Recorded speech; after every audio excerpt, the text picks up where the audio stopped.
Hello, everybody. Welcome to another fantastic episode of HazChat by HazMat 101 Consultants. I'm one of your co-hosts, Bob Koshik Nano, with my other co-host, Mr. Derek Strawman. Hello, sir. Hello, hello. How are you doing today? I'm doing peachy. Thank you for asking.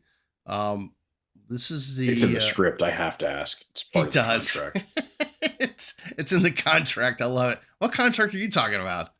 Hey, we got to Well, work on we got to work on a contract. If we're gonna do contracts, we need somebody to. Well, that's another story. Uh, Thank you everybody for joining in. We started this year off with doing 2 episodes a month. The first is our regular Has Chat where we talk about different incidents, so on. And the second one that drops on the 15th of every month is a new series that we're doing an interview with people, um, special people that have done hazmat around the country, their departments, what have you, just so people get to know who some of the players are out there. And we get a lot of good information, tips and tricks and stuff like that.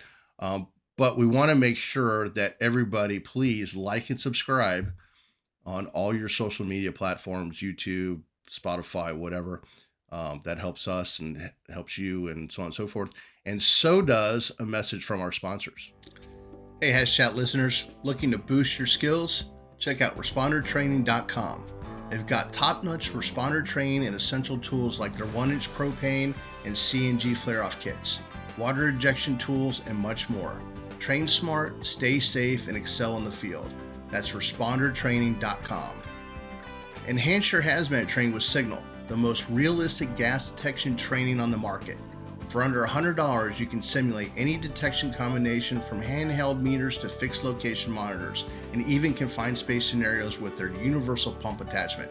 Signal delivers unlimited range and detector combinations trusted by top teams around the world. Visit signalapp.com or download the app now. Signal, unlimited range, unlimited possibilities. And just like that, movie magic, here we are with our good friend Kevin Johnson. Kevin, how long have we known each other? 20 years? 25 years? Something like that. Gosh, it's been a while. Been a day or two. Thank you for Yep. coming on. Hey, thanks for having me. Appreciate it. And then there's, of course, Derek in the bottom square. Yeah, the bottom square is what you need to win. You need the bottom square to win in every game. We should do that. We should do like a Hollywood Squares kind of Hollywood Squares of hazmat. Wow. hmm Ooh, ooh. I think okay. We'll have to talk about that some more. Kevin, please tell everybody a little bit about yourself. And again, thank you for coming on. Hey, again, thanks for having me. My name's Kevin Johnson. I have been in the hazmat business for almost 49 years now. I walked into a fire station in 1976, a little volunteer fire department in Jefferson County, Kentucky, called Dixie Suburban, and we were outside the city of Louisville. The unique thing about that department, we were automatic first alarm, along with the Pleasure Ridge Park Fire Department, to a fire district that was the Lake Dreamland Fire Department. And they were responsible for a heavily industrial chemical area called Rubber Town. That's really the name of the place. It was built and funded a lot by the government to support the war effort during World War II for rubber production. So it had a lot of big players in it: BF Goodrich, DuPont, Roman Haas, American Synthetic Rubber, a lot of refineries, Chevron, BP, and a lot of chemical companies, Borden Chemical, Stauffer Chemical. So my introduction to hazmat was rolling into these places as a volunteer firefighter. I mean, from the very first week I was making calls, we were going to chemical plants. So I figured out that if I really wanted to not kill myself, I needed to know more about hazmat because we were going on these things quite a bit. So that led to a paid career in Jefferson County. I joined the countywide third agency EMS system, Jefferson County EMS, where I was a paramedic and eventually a supervisor. And unbeknownst to me, that was going to tie to really fortifying my hazmat career because in 1986, as you're aware, Superfund Amendments Reauthorization Act was passed. Yep. And part of Title III of SARA was that within a LEPC, within a planning district, you could not have disparate levels of hazmat coverage. So the city of Louisville had a hazmat team. It was at the time a two-piece engine company out of Engine 15 in the city of Louisville, but in the county we really didn't have much. So the county decided we needed to do something about this. The LAPC did.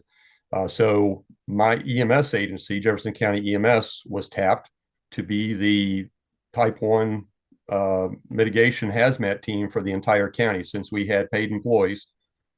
And the reality, our charter team were all people who, when they weren't at work EMS, they were on a volunteer fire department in the county anyway. So that was how we got started, and that's how we did things. We were a resource to the county fire chiefs. We had at the time 22 volunteer fire departments in the county, from very small to actually very, 5-6 station volunteer departments, and they agreed wholeheartedly that that's how we would do business. So we were a resource to them. If they had a hazmat, they'd call us. We'd come in and do the hazmat thing for them. They obviously kept command. We blended in a unified command as a hazmat resource to them, and so that's how things started for me. And in 1987, joined the team, and then by the early 90s, I was the team leader for that team. Nice. It's pretty impressive. That's pretty impressive. Yeah. So interesting history. It is. I don't know that there were many EMS agencies across the country that were just EMS doing hazmat. I know that one of North Carolina's regional teams at one time was based in an EMS system. I don't know if that's still true or not, but it was kind of unusual, but we made it work. The interesting thing, the fallout from that was in 1994, when 1910 146 was written for confined space. The same thing happened. We offered to take over con space entry, permanent required confined space entry stuff for the county fire departments, and they concurred. So then we started an offshoot of the hazmat team. I know you guys discussed this, the tie between tech ops and hazmat, right? How they parallel a lot. So we actually picked up the confined space piece too for the county. So did that until 1999. So it was a good start to my hazmat career. Yeah, I think the only, and I'm sure there's more. I know I'm probably missing them, but one that I know for sure that is still EMS based hazmat is Delaware County in Indiana, because we know those guys pretty well, and I'm sure there's more out there. So, and then you kept on going. Yeah. So of course, the late 90s was a big culture change for the hazmat business. We had this terrorism thing. So when you look at Anshiriko attack in Tokyo in March of 95, and then Oklahoma City in April of 95, and things started getting a little weird in the hazmat world, and we were introduced to we were behind the curve. We really hadn't heard much about warfare agents and those things. So we started to increase our training, and if you remember, there were some non-Luger cities, the bigger cities in the country. They did get training and equipment. Well, we weren't one of those, because we were too small to meet the threshold. So we started doing stuff on our own best we could. One of the things we did in our community was to start a working group that was between the fire service, law enforcement, to include the local FBI office, and emergency management for both the city and the county. At the time, City of Louisville and Jefferson County were two different entities. They're now merged, but back then it was two different entities. And we came up with a working group. So we sat down in a working group and started developing plans for what we would do if we were to get powder letters and things. And this is before powder letters really became a thing. The only incident that really rose attention was the B'nai B'rith incident in DC. And we knew we weren't ready for anything like that. So we started doing training on our own and working with our local FBI office. In particular, the weapons of mass destruction coordinator for that office came to us looking for assistance because there was no formal training for FBI W&D coordinators at the time either. Wow. So we scratched each other's back. We learned from our W&D coordinator things we needed to be worried about, and we taught him HazMat basically at an ops level, but enough that he could get by and certainly integrate into a unified command structure if necessary. So so we were doing that, and part of that process was we wanted to know, okay, we get a powder letter, now what? What do we do with it? Mm-hmm. We sit on it? Do we throw it away? What's the plan here? So he said, I was working with the W&D coordinator. He said, why don't you go talk to this new unit we've got at Quantico? It's in the FBI lab. It's called the Hazardous Material Response Unit. I said, cool. So I took a little, called them up. They said, well, we can get with you sometime. I said, well, how about I just come to you and we'll talk? And so I jumped in my county car and drove to Quantico and met with the team lead for the HMRU there. And next thing you know, they offer me a job. So like, well, that was unexpected, but it opened the door to being on the ground floor of a unit that little did we know in the coming years would be pushed right into the limelight on real things like the anthrax case in 9/11. So Right. Yeah, that's quite a jump from where you were at right into I've known you for a long time. I didn't realize you got in on the ground at the beginnings yeah, of that whole thing. yeah, all the hazmat folks in HMRU were hired. Well, the first one was hired in 97 and was given the task of building a team. And the rest of us were hired in 99. Wow, that's The original incredible. guys. And there were only 7 of us, I think 7 or 8 the most initially. And that was the plan. There were going to be 7 or 8 of us. And once again, little do we know, we're going to need more than 7 or 8 of us going down Right. the road. Right. Well, and you brought up an excellent comment there about you wanted information, you reached out to Quantico and were like, hey, I want to find out some more about this, and they were like, well, we'll get to you, and you're like, what if I come to you? What if I meet you on your terms where you are? And that really ties into what Bob and I talked to a lot about. You have to reach out to those other agencies and entities because they're not necessarily going to reach out to you. But if you You're reach out to absolutely them right. and you meet them where they are. You're absolutely right. And this is something I've done throughout my hazmat career, and everyone I've ever taught in my hazmat career run into. You have got to be the initiator. You've got to be the change agent, and try not to make a pest out of yourself. But you need to go. You got to look at the perspective of the FBI. So to me, the FBI was this magical black box. I didn't even know, and this is sad, I didn't even know we had an FBI field office in Louisville until, and I'd been in public safety there forever. And I had no idea until I had to know.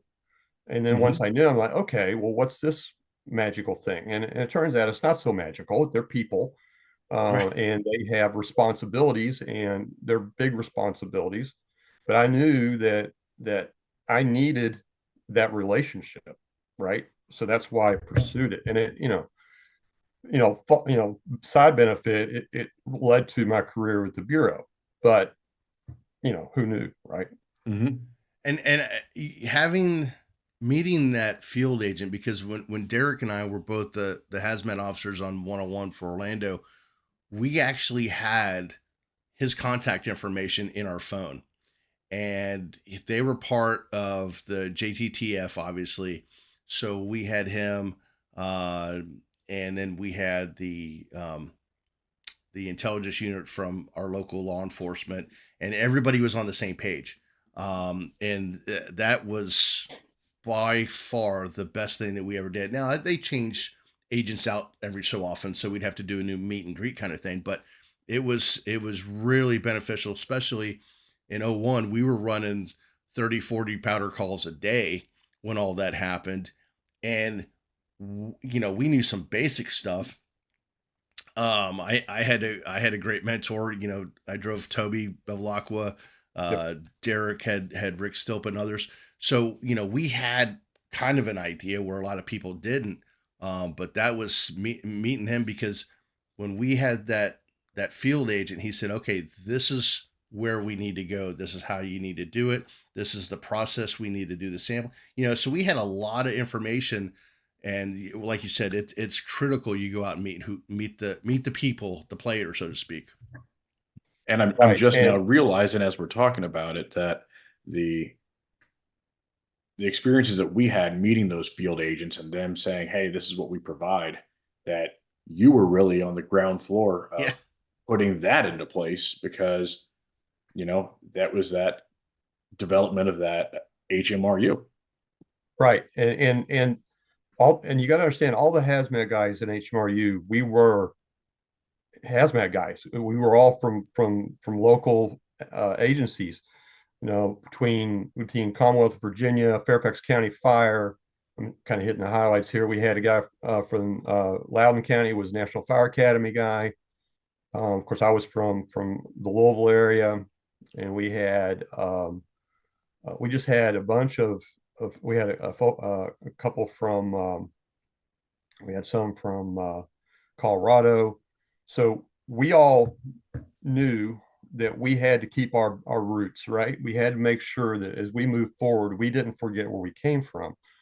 And we Mhm. needed to include that knowledge base that exists in local and state hazmat. So early on, not knowing really what we were getting into, we started this process of training the first hazmat response folks in the field of the FBI in hazmat. Early on, we decided we were going to train them to the operations level and no higher. Because if you look at 1910-120 and the definitions for what's the difference between an ops person and a tech person, well, tech person goes offensively to patch a leak. Well, that is certainly not their job. So we started bringing in, we developed a curriculum, and we brought in instructors. And you're going to love the cast of characters. I'm getting ready to tell you that we're our first. I'm going to miss somebody. I hope not. But so we had Toby Mhm. Bevilacqua. We had Tom Kramer. We had Bob Ingram, Tony Mhm. Musafidi from FDNY. We had Chris Hawley. We had Glenn Rudner. We had Rick Schoaf. We had, I'm going to miss somebody. I know I am. Bob Royal from, at the time, Houston, later Harris County. We had,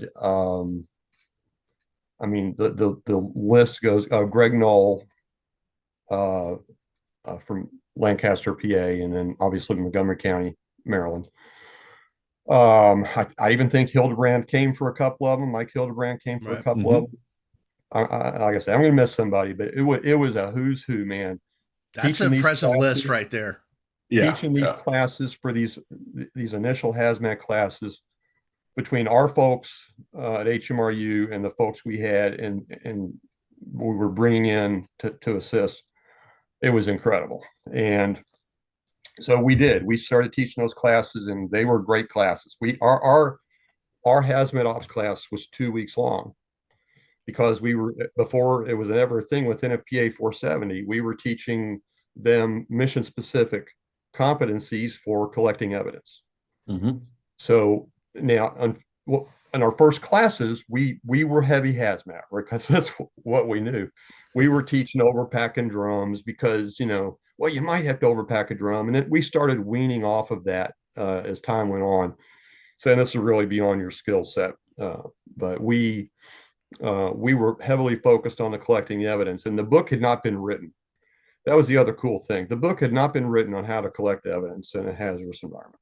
Sure, we had sampling classes. You had the EPA class in Cincinnati. It was a good class, but it didn't deal with federal law enforcement uh, uh, prosecution of federal criminal cases like we knew we were going to do. So things went on, and things were great, and then things all changed in 2001, as you're aware. Yeah. Yeah, definitely. That it's like Derek just said, just dawned on me that the whole beginnings of that and the people you mentioned, those are all the people that we've learned from over the years and different Mhm. classes or books or whatever. So how has that transitioned into, so the 90s into 2001? Did you see a more cohesiveness between locals and that agency, or is there, because a lot of people still don't even know that there's that team out there. You're right. So as time went on, as we started running mission, now for good or for bad, most of the missions you run are in major cities, right? So in the New Yorks and the DCs and the LAs, we were running missions, and we were making those interactions. And I can tell you that there was always initial apprehension because we came in and it's like, oh, great, the FBI is here. We've all seen the quote from the movie, oh, the FBI is here. I'm in charge. Well, not anymore. Okay. Mm-hmm. And that was kind of what we would get.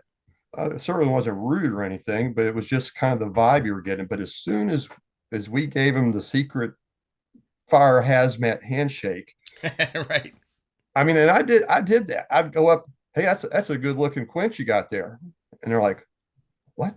How's an FBI going to know what a quint is? And once they realized that you came from their world, the door opened, Right. and things were much better. And we were hitting the conference circuit pretty heavy in the early days, as you guys are aware. Certainly Baltimore and some of the other early conference stuff, but uh, it, you're right. To this day, we would still go out. And full disclosure, I did retire into last year, but even when we were going out, I would still run into, well, I didn't know the FBI had hazmat guys. Right. Right. And unfortunately, it's just part of it. But back to the topic here. So 2001, let's talk about we'll talk about two incidents. One was certainly 9/11. So that was, I think it was a Tuesday. We were all in the office, and we were scattered in the DC area, but we were not out on any deployments that I'm aware of. And one of the guys said, "Hey, plane just flew into the tower of the Trade Center," and we're all thinking, "Well, that was a clear day. What a terrible pilot that is." Right. And the other one hit. We're like, "Okay." So we were reaching out to our counterparts up in New York, our team in New York, and then Pentagon happened, and then Shanksville happened.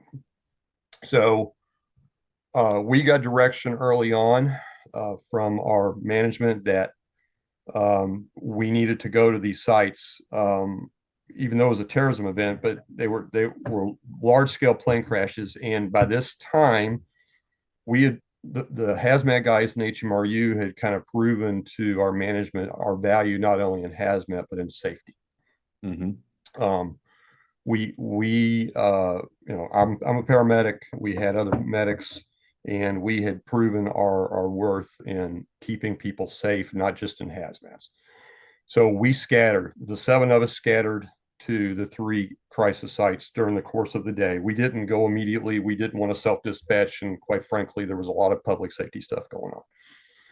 So myself and another person on the team who actually had been a fire chief or assistant fire chief in Pennsylvania, we dispatched to Shanksville, and we got there on the night of 9/11, and immediately we were able to make a difference because you got to understand, this thing crashed in the middle of nowhere, and it was dark. I mean, it was dark.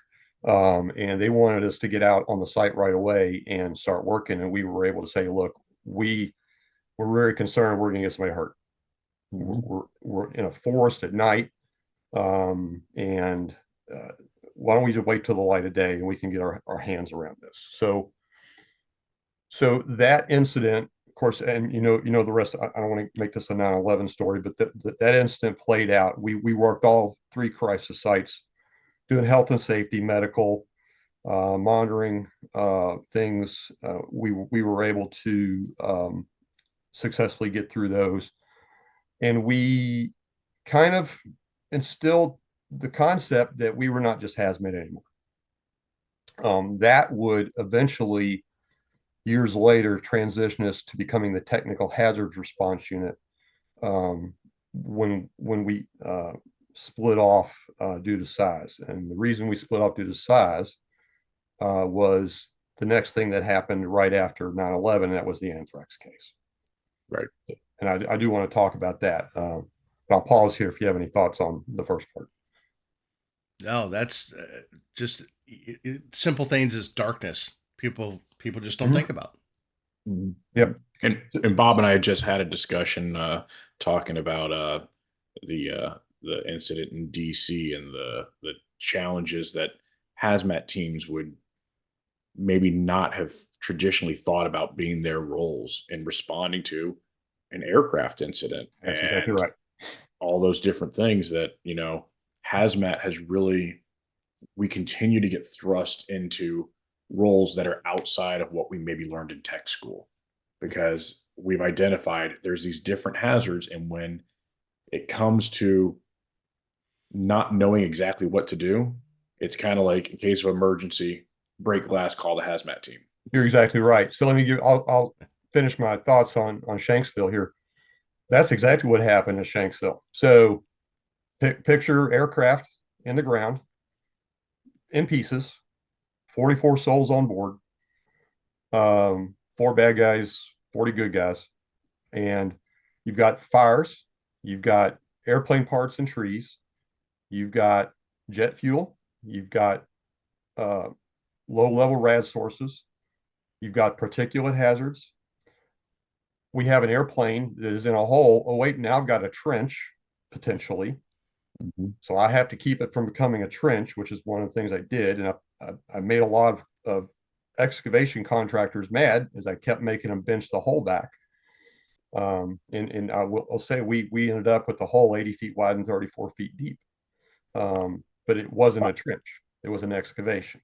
Mhm. And knowing the difference for that and keeping the people safe, so I didn't have to shore it, or we didn't have to shore it. But um, so anyway, but you're right. You break glass because your skill sets get called into play. So we get done with that, and the folks at Pentagon get done with the first part of their operation, and then late September, we get notified that there's a person who works at a business down in Boca Raton has inhalational anthrax. Mhm. Oh, that's probably not good. We haven't seen that since 1965. And that led to the anthrax case.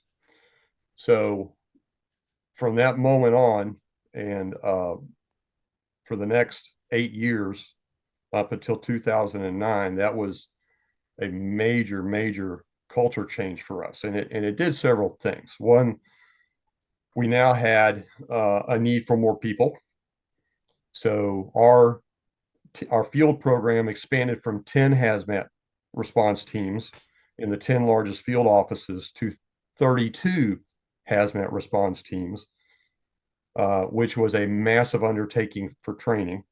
So back to uh, the person who was our early unit chief, he called it world. We're basically building the airplane while we're flying it. Right. And that was so true. We were building the airplane while we were flying because we had to train all these people. And oh, by the way, we're changing our curriculum because we're finding out that the actual job task for these folks going into a post office in Trenton, New Jersey, and working for 2 hours, documenting this massive crime scene in a post office and taking samples was not really what we were teaching when we did our first hazmat classes. So it was a huge evaluation of our curricula and a rewrite and a focus on what the task was. So we started doing that, and that led to pretty much the program we have now, where we are training. We continually train the folks in the field offices. The number of teams has dropped now to 23 as a right size, but it has led to us really focusing on job task analysis and what's important to teach. It didn't change that we're teaching evidence collectors, but we still train them to the ops level. And I think we did have some influence, I'll add, as you know this, we had heavy influence on NFPA 472 at the time, now NFPA 470, to actually have mission-specific competencies for things like evidence collection, working in an illicit laboratory, which was a huge, I think, a good thing for the response community in general. Yeah, we years ago we had when I was a hazmat training lieutenant, I did a lot of stuff with meth labs with our drug team, and our guys had a mattress fire, and when the smoke and fire was gone, they noticed a bunch of powders and things that just didn't look right. And long story short, uh, a lot of black SUVs showed up from different entities. One being the field agent for the FBI, because we're not very discreet, right? Because we found out our fire victim that we thought at the time was actually making ricin.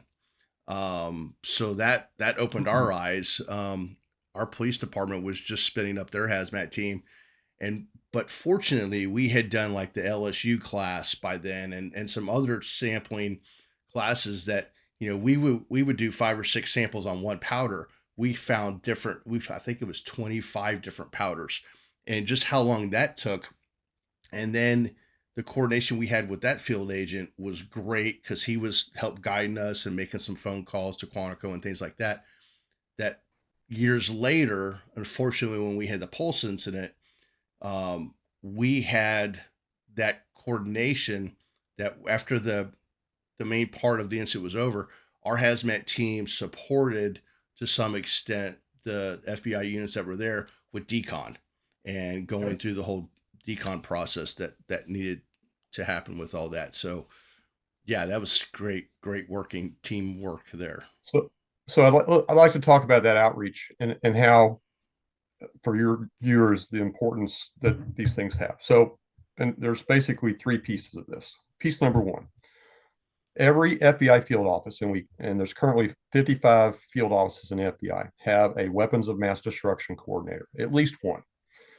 The bigger offices have assistant W&D coordinators, and it is their job to know about you, know about local, state resources, making sure they know how to get in contact with the FBI.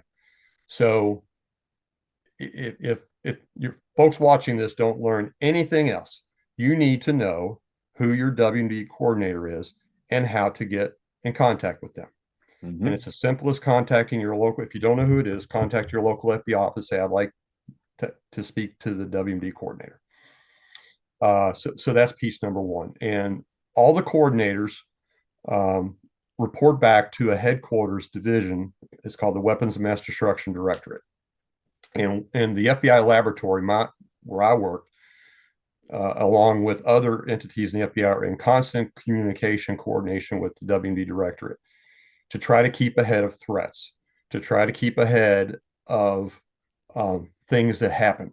You may have noticed the amount of W&D events in the country has been going down over the years.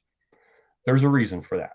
And one of those reasons is the work that the W&D director does in doing countermeasures and working with industry and working with agriculture and working with local businesses in general, just to reduce their risk, to flag when something looks wrong. And I can't tell you how many cases over the years that, well, they didn't become incidents because they were intercepted. So that's huge. So that's piece number 1. Know your W&D coordinator. The second piece is the reach back that W&D coordinator can give you. And I know you guys have done this, and that's the threat credibility evaluation. So and this is something that is mandated, and it's a law, but if you have a incident and you're on a hazmat scene, like you said, the example you gave where the smoke cleared and it's like, oh, this looks wrong. Right. And you contact that W&D coordinator and they will instigate something called a TCE, threat credibility evaluation. And it's a call. So when I worked for the Bureau, my phone was always on because and I took call for these TCEs because I knew uh, if a TCE was initiated, like by Orlando, that I had just a minute or two to get on that call. And what was going to happen on that call is that I was going to be given the details of the incident. And those details, for the most part, were being provided by local fire hazmat guys. And they would say, hey, we got this incident and it's at this location. And here's what we found. And here's what our initial recon found. And oh, we took some pictures. Here's what we see. Is this a problem? So it was my job as part of that team on that TC call to look at this incident, and it certainly wasn't just old hazmat guy from Kentucky on there. It was a PhD level chemist or microbiologist or nuclear specialist. It was an agent with a lot of experience running these kind of missions and these kind of cases. It was the explosives chemist or the explosive device expert getting on there. It was profilers, behavioral scientists getting on there. And so you made this one call to the W&D coordinator. Next thing you know, you're on a phone call with 10 people from the FBI asking you what's going on. You're like, oh, I don't know if I should be talking to you about this. But the reality was we were listening and seeing everything you were doing. We were comparing it to what we already know, what we knew from history, what we knew from what was happening in the country and other places. And that was it's a huge benefit because, you got this thing in Orlando. You don't know what's going on in Salt Lake City. We do. Mm-hmm. Because of these calls. So we would evaluate everything you're telling us, and we would look at things from three aspects. Is it technically feasible to do? Is a science there? Is it scientifically possible to do whatever this threat is? And then we would look at the operational practicality from a hazmat perspective. Is it even possible to do this? For example, someone's threatening to poison the water supply of a multi-million gallon reservoir, drinking water reservoir. Is it possible they can do that by throwing a jar of whatever into the reservoir? Well, no, the math doesn't add up. The dilution alone is not going to make it possible. And the quantity it would take to make it a problem is we're talking, DOT 111 rail car stuff, and there's no railroad tracks. So right. You're all good. And then the last piece was the behavior. Are they of a mindset to do the things they say they want to do? And that does play into it, right? So I can tell you that we get on these calls and we would make like between 95, 96, 97% of them go away and give you comfort. Hey, you guys got this. You can deal with this locally. Bureau doesn't need to be involved. If you need us, call us. Have a great day. Right. And that was huge. It's still huge. Happens every day. Those calls happen every day. But on that one time when Kosh gets us on the phone and says, hey, I got this guy and we went and, the smoke cleared and we see a lab and it looks like he's got cyanide and acids and we see castor seeds. And I'm like, okay, buddy, why don't y'all make sure all the public safety issues are taken care of and back out. And we're on our way. Right. And that's really how the system works. And it's worked really well over the years. I think the system is a solid one. It gets you resources quickly. Yeah, I agree. And like you said, my takeaway from it was in the times that I had the opportunity to work with our FBI field agent was there was never a this is our scene, we're taking over type thing. It was kind of usually it was a phone call and it was this is what we've got. And like you said, there was no life hazard that was still in effect. Now, really, we were there to just secure the scene till the agent got there and then work in coordination with the agent to see how can we work together.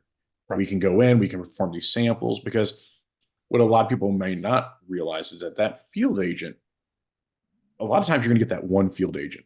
If there's a need for more to come out, more will come out. So really at that point, it's a cooperative effort where you're kind of getting direction from the field agent as to what they need and how you can support them in getting that information, and knowing where our role starts and stops and where we go into a support role so that we're not creating difficulty for the investigation.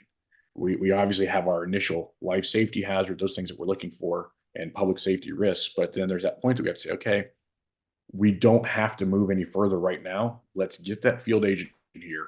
Let's talk to them. Let's move forward. And for those who don't know their FBI field agents, have never worked with them, I've got two things I would say. First one is great. You haven't had an event that you needed them there. Right. Right. That's always good.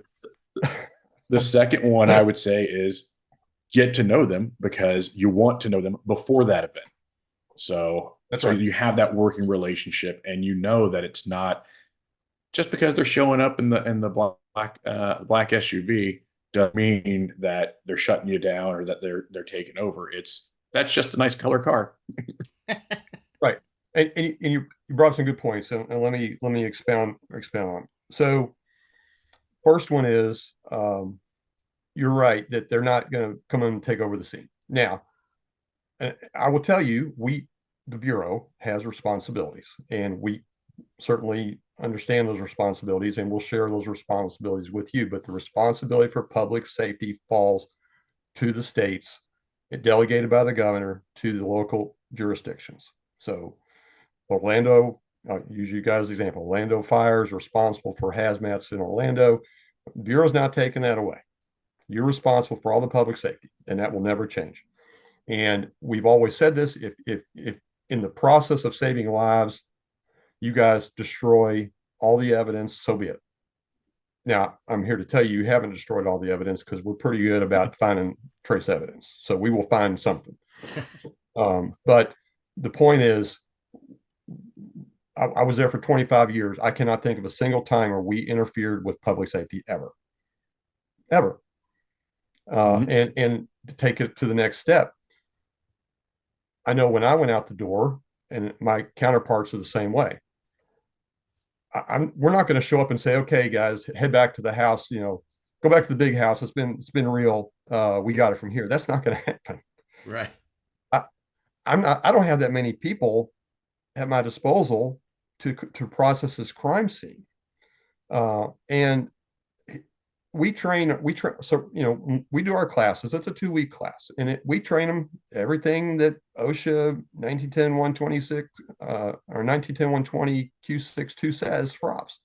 We're teaching them decon. We're teaching them detection and monitoring. We're teaching them PPE. We're teaching them all the stuff. If they never touch a meter, if they never clean the first thing, I'm a happy person. If I can cooperate with you as the hazmat folks on scene before I get there to help us with RIT, backup, decon, carrying our meters during our entries, you name it, I'm going to do that, because that means the FBI personnel that are there can focus on what they are uniquely trained to do, which is collect evidence and document the scene for prosecution. That's the goal that I've always had. And to an event, that has never been a problem. Usually when really, you want us to carry meters and make entry with you? Yeah. Now I want you to carry my meter, because you may not get if you use your meter, you may not get it back. Right. If it gets in discovery, it gets called, oh, we want that meter. Well, you're going to see it in 10 years. So, here's our meter. It's no different than it's a 6-gas rock and roll, man. And do our decon. By the way, here's how we do decon. And this was always fun because we were using hybrid decon from the very first time it was done. In fact, a little known secret, the person who actually came up with the concept worked for us. So We have been using hybrid decon now for well over 10 years. And we roll to a scene and we would get with the local hazmat guys. Okay, can you do our decon? Here's how we're going to do it. We're going to wipe them down with this thing. You know, I want you to spray this on them, wait 2 minutes, and then wipe them out and cut them out. And they're like, that's so cool. Uh, and so we never had pushback on that. So, Mhm. so that's our concept of the Bureau's concept of operations on these things. We aren't going to come in. The Bureau's not going to come in and take over. The Bureau is going to work with the local assets. And here's the other thing, you know, we're going to come and we're going to collect what we want for prosecution. And that's the other thing I'm bringing as I said, PhD level chemist, microbiologist, nuclear specialist, me, who's going to make entry with us. And they're going to go, yep, that's important. That's not important. I don't want that. Collect that. And I'm a dumb hazmat guy. I said, okay, I got it. Right. We can do that. Whatever you say.